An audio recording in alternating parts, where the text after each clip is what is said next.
हरिओम। जय श्री कृष्ण। राधे राधे। जय योगेश्वर। बंशीधरम रुद्रधरम नमामि मनोहरम मोहरम च कृष्णं मालाधरम धर्मधुरम धरं च पार्थस्य सारथ्यकरं च देवं कर्तव्यदीक्षां च समद्वशिक्षां ज्ञानस्य भिक्षां शरणागतिं च ददाति गीता करुणाद्रभूता कृष्णेन गीता जगतो हृदय। श्रीमद्भगवद गीता जी अध्याय 18 श्लोक 48 48 अष्टचत्वारिंशत्तमो श्लोकः। सहजं कर्म कौन्तेय सदोषमपि न त्यजेत् सर्वारम्भा हि दोषेण धूमेनाग्निरिवावृतः। सहजं कर्म कौन्तेय सदोषमपि न त्यजेत् सर्वारम्भा हि दोषेण धूमेन अग्निरिवावृतः। हे कुंती नंदन, दोष मुक्त होते हुए भी सहज कर्म का त्याग नहीं करने का। सदोषमपि सह हे कौन्तेय सदोषमपि सहज कर्म न त्यजेत्, क्योंकि सारे कर्म धूम से अग्नि की तरह दोष से युक्त है। कोई भी कर्म करो तो दोष तो है ही, तो दोष युक्त होते हुए भी सहज कर्म का त्याग नहीं करो। तो पूर्व श्लोक में ये कहा कि स्वभाव के अनुसार शास्त्रों ने जो कर्म नियत किए हैं वे कर्मों का करते रहकर मनुष्य पाप को प्राप्त नहीं होता है। कुर्वन् आपनोति किल्बिषम्, कुर्वन् न आपनोति किल्बिषम्, ऐसा कहा ना। श्रेयान् स्वधर्मो विगुणः परधर्मात् स्वनुष्ठितः स्वभावनियतं कर्म कुर्वन् आपनोति किल्बिषम्। इससे सिद्ध होता है कि स्वभाव नियत कर्म में भी पाप क्रिया होती है। जो पाप क्रिया यदि न होती तो पाप को प्राप्त ही नहीं होता। तो इसका अर्थ ये हुआ कि कोई भी मनुष्य कुछ भी करता है तो उसमें स्वाभाविक नियत कर्मों में भी पाप क्रिया है। पाप क्रिया न होती तो पाप को प्राप्त ही नहीं होता, पर ऐसे करने की जरूरत ही नहीं होती। इसलिए यहाँ भगवान कहते हैं कि सहज कर्म जो है उसमें कोई दोष भी आ जाए तो भी उनका त्याग नहीं करना चाहिए, क्योंकि सारे कर्म धूम से अग्नि की तरह दोष से आवृत है। जैसे अग्नि धूम से आवृत होता है, उसी तरह तो कर्म का त्याग नहीं करना चाहिए। कर्म करते रहो, दोष आए तो भी करते रहो। सहजं कर्म कौन्तेय सदोषमपि न त्यजेत्। स्वभाव नियत कर्म सहज कर्म कहे, जैसे ब्राह्मण का श्रम दम आदि, क्षत्रिय के शौर्य तेज, वैश्य के कृषि गौरक्ष्य माने गौरक्षा, और सेवक के सेवा कर्म, यह सब सहज कर्म है। जन्म के बाद शास्त्रों ने पूर्व गुण के अनुसार जिस वर्ण को जो कर्म की आज्ञा दी है वही कर्म शास्त्र निहित कर्म सहज कर्म कहे गए। जैसे ब्राह्मण के लिए यज्ञ करना और कराना, पढ़ना और पढ़ाना, क्षत्रिय को यज्ञ करना और दान देना, वैश्य को यज्ञ करना और शूद्र को सेवा में लगना। सहज कर्म में यह दोष है। कौन से? परमात्मा और परमात्मा का अंश दोनों स्व है ना, और प्रकृति के कार्य शरीर आदि वगैरह दोनों पर हैं, स्व पर। परंतु परमात्मा का अंश स्वयं प्रकृति को वश होकर परतंत्र हो जाता है, तो क्रिया मात्र प्रकृति में होती है और वह क्रिया अपने में मान लेती है तो परतंत्र हो जाता है। तो प्रकृति को परतंत्र होना ही महान दोष है। प्रत्येक कर्म में कुछ न कुछ कोई आनुषंगिक अनिवार्य हिंसा आदि दोष हो जाता है। मकान बनाएंगे तो कई जीव हिंसा होती है, अनाज को उठाएंगे लेंगे खेत से। कोई भी कर्म किया जाए तो कर्म कोई अनुकूल या प्रतिकूल होता है। किसी को प्रतिकूल होना वो भी दोष है। प्रमाद आदि दोषों के कारण कर्म में कमी रह जाती है, या तो कर्म की अथवा करने की विधि में भूल हो जाना भी दोष है।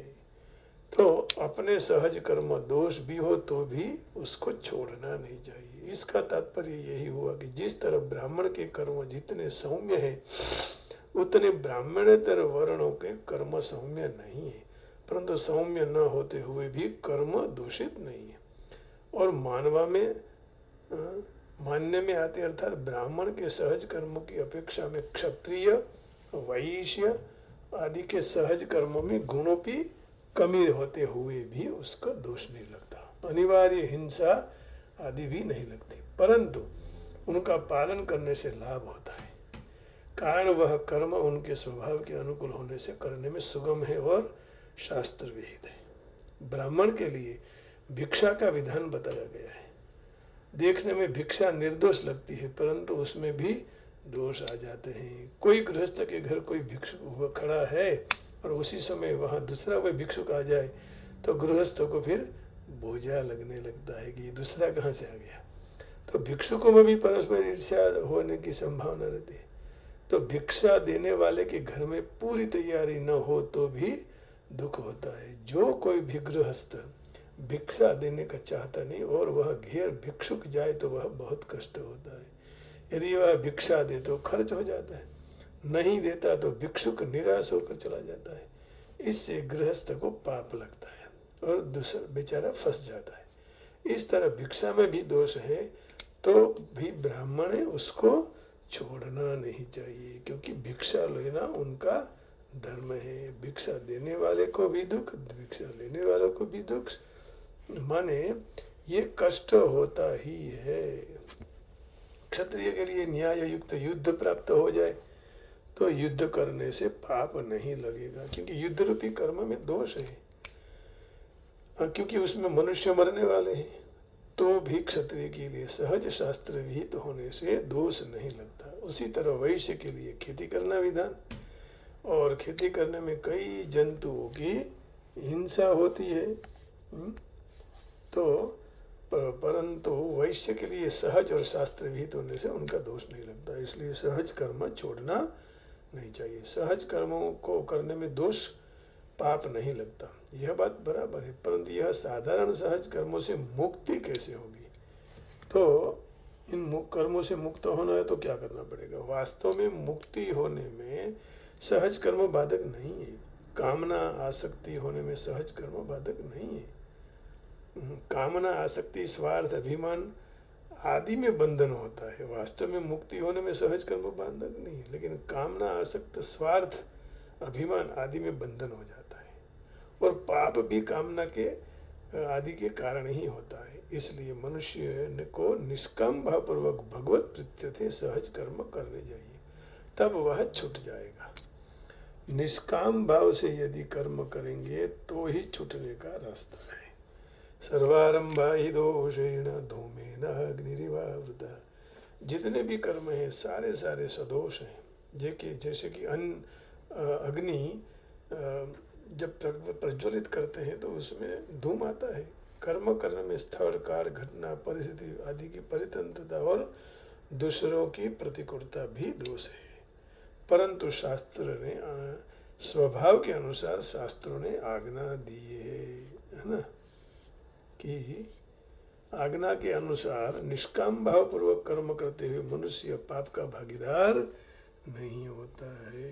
इसलिए भगवान अर्जुन को माने कह रहे हैं कि भाई तू जो युद्ध रूपी क्रिया को घोर कर्म मान रहा है वह तुम्हारा धर्म है, ये तुम्हें करना चाहिए, और युद्ध करना क्षत्रिय का धर्म है।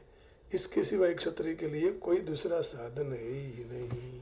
भगवान ने दूसरे अध्याय के 31वें श्लोक में कहा, स्वधर्ममपि चावेक्ष्य न विकम्पितुमर्हसि धर्म्यादि युद्धाच्छेद श्रेयोन्यत् क्षत्रियस्य न विद्यते।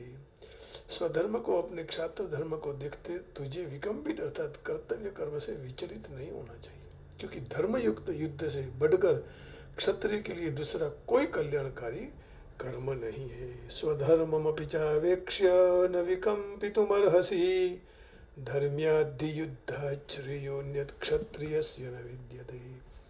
तो निषिद्ध कर्म में आसक्ति होने से अथवा निषिद्ध प्रकारे भोग भोगने से विहित कर्म मुश्किल लगता है। वास्तव में विहित कर्म सहज स्वाभाविक है, उसमें परिश्रम नहीं है। 41वें श्लोक से यहाँ तक स्वकर्म स्वधर्म सहज कर्म शब्द का प्रयोग किया है। स्वधर्म सहज कर्म और स्वकर्म, इससे सिद्ध होता है कि गीता स्वकर्म और सहज कर्म को ही स्वधर्म मानती है। विहित कर्म करने में दोष पैदा होता है, परंतु उसमें कामना, सुख बुद्धि, भोग बुद्धि न रहने से दोष नहीं लगता है। मतलब कि दोष लगना और दोष लागू या नहीं लगना कर्ता की नियत दानत पर आधारित है। जैसे डॉक्टर की नियत अच्छी हो, कमाने का उद्देश्य न हो, सेवा का उद्देश्य हो, तो ऑपरेशन आदि शरीर जब दर्दी के शरीर में वाड काप करने से उसको दोष नहीं लगता है, बल्कि निस्वार्थ भाव हित की दृष्टि होने से उसको पुण्य मिलता है। बहुत अच्छी बात की। पैसे तो उसको मिलेगा, लेकिन सेवा करने का भाव है, कमाने का उद्देश्य नहीं है, तो वह काटना भी लाभदायक है, जिससे उसका दुख दूर हो जाता है। आइए इसका इंग्लिश में ट्रांसलेशन क्या कहा है। सहजम कर्म कौन्तेय सदोषमपि न त्यजेत् सर्वारंभा हि दोषेण धूमेनाग्निरिवावृता। Therefore Arjuna, one should not relinquish one's innate duty, even though it has a measure of evil, for all undertakings are best by some imperfection or the other, as is fire covered by smoke. जैसे अग्नि यत्र यत्र धूमः तत्र तत्र वह्निः, ये भी एक प्रमाण है। तो यत्र यत्र कर्म तत्र तत्र दोषः, ये कहना चाहते हैं। सहजम कर्म कौन्तेय, every endeavor is covered by some fault, just as fire is covered by smoke. Therefore one should not give up the work born of his nature. O son of Kunti, even if such works is full of fault. माने अग्नि है तो धूम है, कर्म है तो दोष है। यही संक्षिप्त में इसका भाव आ गया। सहजम कर्म कौन्तेय सदोषमपि न त्यजेत् सर्वारंभा हि दोषेण धूमेनाग्निरिवावृता। तो जिस तरह अग्नि धूम से आवृत है, उसी तरह प्रयास कभी दोष से आवृत नहीं है, आवृत होते ही। इसलिए अर्जुन, मनुष्य स्वभावजन्य कर्म का त्याग करना नहीं चाहिए, भले फिर वह दोष से भरपूर हो। बद्ध जीवन में सर्व कर्म भौतिक प्रकृति के गुणों से दूषित हुए हैं। अरे ब्राह्मण को यज्ञ करना पड़ता है, पशुवध करना पड़ता है, क्षत्रिय को अत्यंत धर्मनिष्ठ हो तो भी शत्रु के साथ लड़ाई करना पड़ता है, लेकिन वो उसको टाल नहीं सकते। उसी तरह व्यापारी कितना भी धार्मिक हो, धंधा में टकने के लिए कभी कभी जो मुनाफा होता है, लाभ, उसको वह गुप्त रखता है, कई बार काला बाजार भी करता है। ये बाबत जरूरी है, उसको टाल नहीं सकते। उसी तरह शूद्र मनुष्य को दुर्जन स्वामी की सेवा करनी पड़ती है ना, मालिक की आज्ञा पालनी पड़ती है। भले ने वो अच्छा आदमी नहीं है, फिर भी बेचारे उसको यही करना ही पड़ता है ना। तो नियत कर्म करता रहो जो ये, क्योंकि वह स्वभावजन्य कर्म है। क्षत्रिय का क्षत्रिय कर्म करे और व्यापारी का कर्म करे और ब्राह्मण अपना काम करे। इसके लिए एक बहुत अच्छा उदाहरण दिया है। जैसे अग्नि पवित्र है, उसमें धूम होता है, परंतु धूम अग्नि को अपवित्र बना नहीं सकता। अग्नि में धूम होते हुए भी सर्व तत्वों में शुद्ध हो जाता है। जो कोई मनुष्य क्षत्रिय की वृत्ति को त्याग कर ब्राह्मण की वृत्ति ग्रहण करना चाहता है, तो उसको ऐसी कोई प्रमाण न हो सके तो भी ब्राह्मण वृत्ति में कोई नहीं अच्छा लगता कार्य करने नहीं होते हैं। इसीलिए निष्कर्म ऊपर आ सकता है। भौतिक जगत में प्रकृति के संसर्ग दोष में से कोई भी मनुष्य संपूर्णपणे मुक्त नहीं हो सकता है। जो कोई मनुष्य ક્ષત્રિયની વૃત્તિ ત્યજીને બ્રાહ્મણની વૃત્તિ ગ્રહણ કરવા ઈચ્છતો હોય તો તેને એવી કોઈ ખાતરી ન હોઈ શકે કે બ્રાહ્મણ વૃત્તિમાં કોઈ અણગમતા કાર્યો કરવાના नहीं होता, करवा पड़े, कर्मकांडियों को करना पड़ता है। इस संबंध में अग्नि और धूम का उदाहरण सुसंगत है। जैसे जाड़े के दिन में ठंडी कोई मनुष्य अग्नि में से कोलसा निकाल लेता है तो वहाँ से धूम से आंखें जलती हैं, शरीर के दूसरे भाग पर भी असर होता है, परंतु ऐसी प्रतिकूलता होते हुए भी अग्नि का उपयोग तो होता ही रहता है। ब्राह्मण वृत्तिમાં પણ અણગમતા કાર્ય કરવા નથી કરવા હોતા, પણ છતાં કરવા પડે એમ કે છે, परंतु ऐसी प्रतिकूलता होते हुए भी अग्नि का उपयोग तो होता ही रहता है, कर्म तो करना ही पड़ेगा। तो जिस तरह मनुष्य उसके स्वभावजन्य व्यवसाय को कई उपद्रवी तत्वों के कारण छोड़ना नहीं चाहिए, बल्कि मनुष्य कृष्ण परायण युक्त होकर व्यावसायिक कर्म द्वारा परमेश्वर की सेवा करने का संकल्प लेना चाहिए। जब कोई भी व्यवसाय कर्म परमेश्वर प्रीति के लिए किया जाता है तो वह विशिष्ट व्यवसाय का सर्व दोषों की शुद्धि हो जाती है।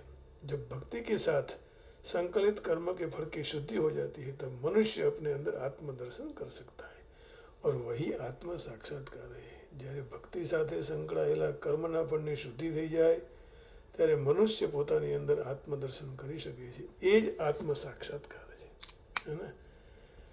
તો કર્મફળ શુદ્ધ થાય અને પછી એમાં અંદર આત્મદર્શન થાય અને આત્મદર્શન થાય એ જ આત્મ સાક્ષાત્કાર છે। તો इस प्रकार यहाँ आज का सत्संग भगवान के चरण में समर्पित करके हम भगवान को प्रसन्न करने के लिए कर्म की बात ऐसी बताई कि कर्म करते ही रहो, है ना। कुछ भी हो कर्म करते रहो, आलस नहीं रखो, क्योंकि आलस है वो आलस्यम ही मनुष्याणाम शरीरस्थो महान रिभु नास्त्युद्यम समो बंधु कुर्वाणो न वसीदति। आलस्य को छोड़कर कर्म करते रहो, भले वह धूम की तरह उसमें हमें तकलीफ भी करे, मुश्किलें खड़ी हो, लेकिन हमें तप करता रहना चाहिए। ऐसा कहने का भाव यही है कि हमें कर्म करता रहना चाहिए। कर्म करते करते करते करते एक दिन अपना मन शुद्ध हो जाएगा, है ना। तो आइए हम भगवान से प्रार्थना करते हैं कि प्रभु हमें कुछ आनंद कराओ। हाँ, भगवान कहते हैं कि भाई इस जगत में तू आया है तो आनंद से घूम ले, लेकिन मुझे भी याद करते रहो, है ना। तो बहुत अच्छा भजन है।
मार्गे कदापि न जाऊं मार्गे कदापि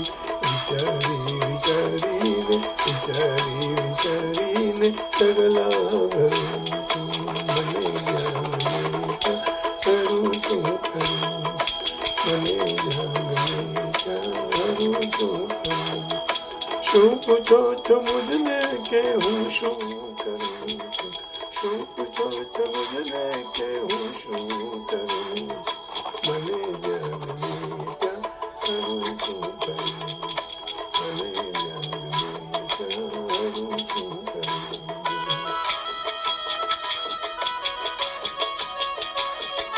गोविंद गोविंद गोविंद हरि हरि हरि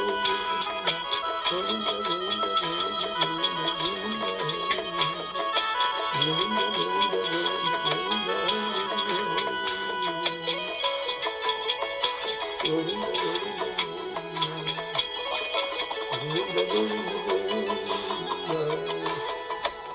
નથી બીક કોઈની મને આ જગતમાં નથી કોઈની બીક મને નથી બીક કોઈની મને આ જગતમાં ફક્ત એક મારા સુધી ડરું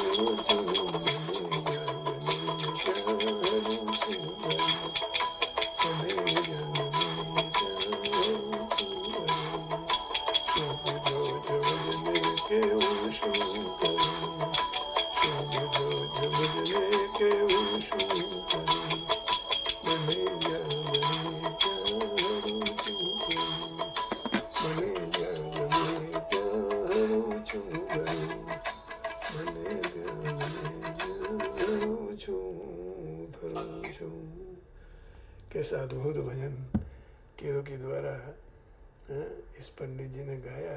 हम तो केवल साथ में ही रहे तो भगवान की ये भाव है मने ज्યાં गमे ત્યાં फरो છું मीन्स प्रभु मुझे जहाँ ले जा रहे हैं वहाँ मैं जा रहा हूँ। प्रभु की कृपा है सब, है ना। आइए, लेकिन जब मुश्किल ही हो तब तो भगवान ही आएंगे, और कोई आने वाला नहीं है।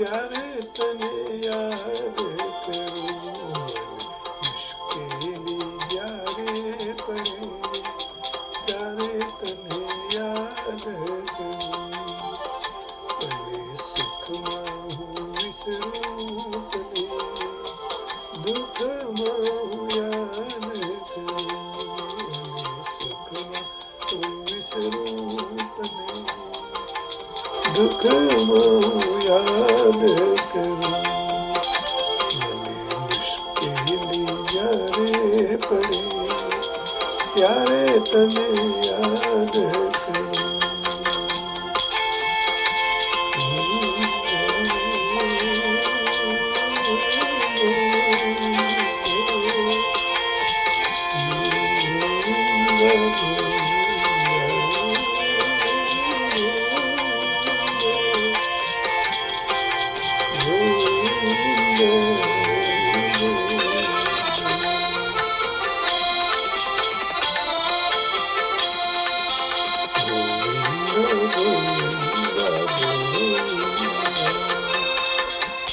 મૂડી હોય જ્યારે બે પૈસાની, મૂડી હોય જ્યારે બે પૈસાની, બની જાઉં હું ત્યારે બહુ અભિમાન, બની જાઉં હું ત્યારે બહુ અભિમાન, જ્યારે ખાવાના સાસા પડે ત્યારે તને યાદ કરું, જ્યારે ખાવાના સાસા પડે तने याद करूं, મને મુશ્કેલી જ્યારે પડે ત્યારે તને યાદ કરું, મુશ્કેલી જ્યારે પડે ત્યારે તને યાદ કરું.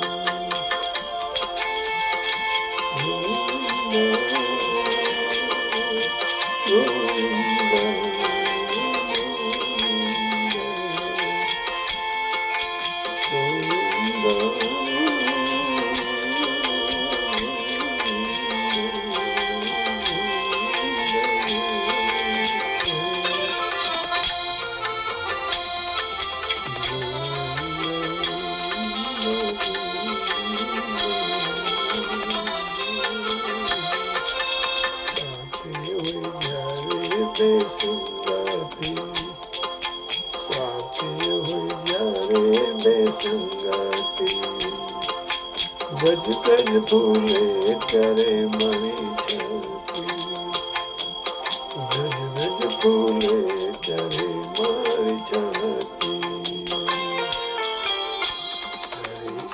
કલડા મરવું પડે ત્યારે તને યાદ કરું, કલવા મરવું પડે ત્યારે તને યાદ કરું. મુશ્કેલી જ્યારે પડે ત્યારે તને યાદ કરું, સુખમાં હું વિસરું તને, દુઃખમાં હું યાદ કરું.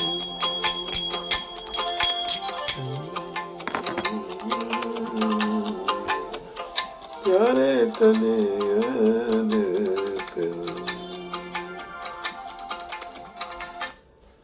प्रभु के चरण कमल में प्रणाम करके वाणी को विराम देता हूँ. जय श्री कृष्ण, हरिओम, राधे राधे, जय योगेश्वर, जय गिरनारी, गोविंदा गोविंदा, ओम नमः शिवाय. जय श्री राम, जय राम जी की, राधे राधे. बरसाने वाले की जय हो प्रभु. जगदम्ब जगदम्ब जगदम्ब.